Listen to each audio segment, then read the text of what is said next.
नमस्कार दोस्तों, आप सभी का हमारे चैनल स्पिरिचुअल जर्नी में स्वागत है। हनुमान जी अजर अमर हमारे बीच में अभी भी है। सारंगपुर वाले हनुमान जी की अनोखी गाथा है। सारंगपुर के हनुमान जी का मंदिर बहुत ही भव्य है। सारंगपुर हनुमान मंदिर जहां विराजमान है, सबके कष्ट दूर करने वाले श्री कष्ट भंजन देव के नाम से प्रसिद्ध स्वयं श्री हनुमान जी महाराज। गुजरात के भावनगर के सारंगपुर में विराजमान कष्ट भंजन हनुमान जी यहाँ महाराजाधिराज के नाम से राज्य करते हैं। इस सारंगपुर धाम की विशेषता यही है कि यहाँ स्वामी नारायण भगवान के महान संत ऐश्वर्य मूर्ति गुरुदेव गोपालन स्वामी ने यहाँ के लोगों के दुख दूर करने के लिए, कष्टों को दूर करने के लिए, लोगों की व्याधि को दूर करने के लिए एक ऐसे देव को प्रस्थापित किया जिनका नाम कष्ट भंजन हनुमान सारंगपुर हनुमान जी महाराज है।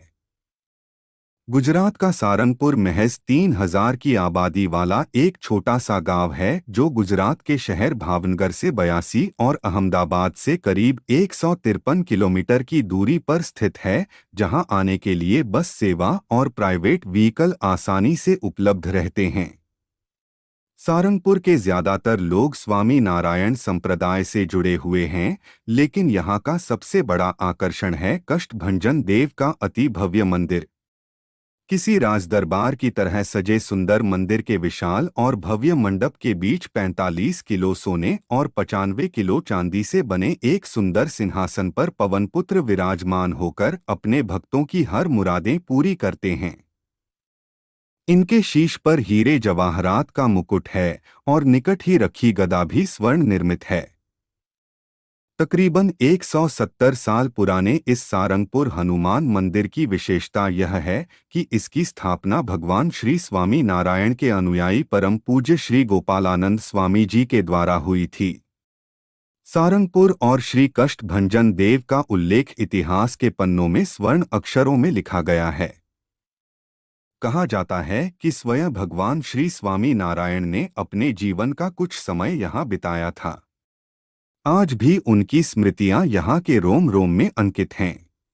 मंदिर के मुख्य प्रवेश द्वार के नजदीक आज भी मौजूद है गांव के उस वक्त के राजा श्री जीवा खाचर का दरबार, जहां बैठकर स्वयं श्री स्वामी नारायण भगवान ने अपने आशीर्वचन कहे थे। मंदिर के इतिहास में उल्लेख है कि नगरवासियों के दुख दर्द और कष्टों के निवारण के लिए श्री जीवा खाचर के पुत्र श्री वाघा खाचर ने स्वामी श्री गोपालानंद जी से अनुरोध किया। श्री वाघा खाचर का उनके प्रति भाव देखकर स्वामी जी ने सारंगपुर में भक्तों के कष्ट दूर कर सके वैसे देव की स्थापना करने का वचन दिया।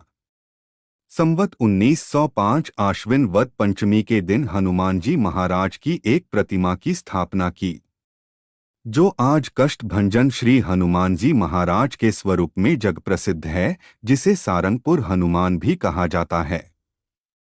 अति सुंदर शिल्पकला और नक्काशी वाला यह मंदिर किसी राजदरबार से कम नहीं है और यहाँ विराजमान है श्री कष्ट भंजन देव। अद्भुत श्रृंगार से सजा दादा का दरबार किसी भी राजा से कम नहीं है। उनके आसपास स्थान मिला है उनकी वानर सेना को।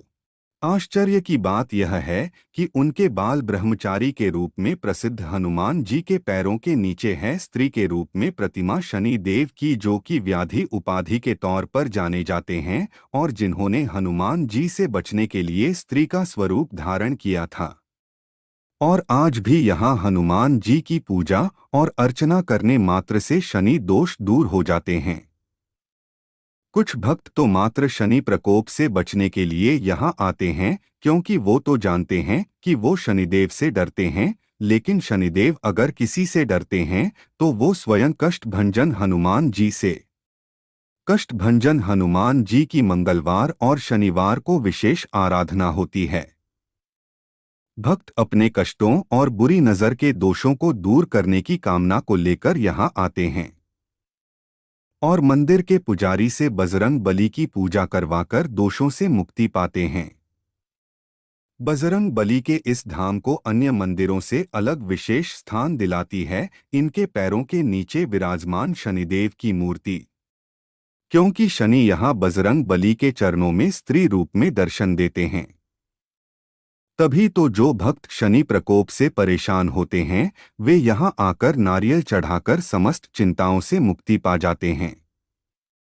साथ ही यह भी कहा जाता है कि कष्टभंजन देव के इस दर पर आकर उनके भक्तों की हर पीड़ा हर तकलीफ का इलाज होता है, फिर चाहे बात बुरी नजर की हो या किसी भी प्रकार के हठीले रोगों की। हनुमान जी के दरबार में आकर इन सारे कष्टों से मुक्ति मिलती है। इनके दर्शन मात्र से ही सारी मनोकामनाएं पूरी होती है। विशेष बात यह है कि यहाँ ज्यादातर श्रद्धालु बुरी आत्माओं और भूत प्रेत जैसी समस्याओं से मुक्ति पाने के लिए आते हैं और यहाँ उन सब के लिए विशेष पूजा और विधि करवाई जाती है। इस विधि के लिए हर श्रद्धालु को पहले मंदिर से थोड़ी ही दूर पहले स्थित नारायण कुंड में स्नान करना पड़ता है। नारायण कुंड का भी सारंगपुर के इतिहास में बड़ा महत्व है। कहा जाता है कि स्वयं श्री स्वामी नारायण भगवान यहाँ स्नान किया करते थे। एक मान्यता अनुसार यहाँ स्नान करने वाला कोई मनुष्य हो या कुंड के ऊपर से गुजरने वाला कोई पक्षी, हर जीव को सारे पापों से मुक्ति मिलती है। इस मंदिर के पास में ही एक गौशाला बनाई गई है, जहाँ ऊंची नस्ल की गायों की परिवार के सदस्यों की तरह सेवा की जाती है और उनसे मिलने वाले गौ दूध का इस्तेमाल मंदिर में प्रसाद और भोजन सामग्री बनाने में होता है। यहाँ प्रसाद के रूप में सुखड़ी नामक गुजराती मिठाई बनाई जाती है, जो हर किसी को मंदिर के परिसर में बने प्रसाद कक्ष से मिल सकती है। यहाँ प्रमुख मंदिर के साथ ही में है भगवान श्री स्वामी नारायण का बेहद सुंदर मंदिर, जहाँ उनकी स्मृतियों को आज भी संभाल कर रखा गया है। सारंगपुर हनुमान मंदिर के परिसर को साफ सुथरा रखने के लिए यहाँ के कर्मचारी निरंतर कार्यरत रहते हैं। देश विदेश से करोड़ों लोग इस मंदिर में दर्शनों के लिए आते हैं। मंदिर ट्रस्ट और मंदिर की सेवा करते सारे कर्मचारी बखूबी मंदिर की सारी व्यवस्था संभालते हैं। मंदिर परिसर के अंदर ही एक भोजनशाला है, जहां सारे भक्तों के लिए दिन रात निःशुल्क भोजन की व्यवस्था की गई है। यहाँ भक्तों के रहने के लिए मंदिर प्रबंधन ने विशाल और भव्य धर्मशालाएं बनाई है, जो सारी आधुनिक सुविधाओं से सुसज्जित है। कष्टभंजन हनुमान जी के इस मंदिर में 2 बार आरती का विधान है। पहली आरती सुबह 5:30 बजे होती है। आरती से पहले पवनपुत्र का रात्रि का श्रृंगार उतारा जाता है, फिर नए वस्त्र पहनाकर स्वर्ण आभूषणों से इनका भव्य श्रृंगार किया जाता है और इसके बाद वेद मंत्रों और हनुमान चालीसा के पाठ के बीच संपन्न होती है हनुमान लला की यह आरती। अगर आपको सारंगपुर वाले हनुमान जी की जानकारी पसंद आई हो तो हमारे चैनल को सब्सक्राइब करें, लाइक करें और शेयर करना ना भूलें। धन्यवाद।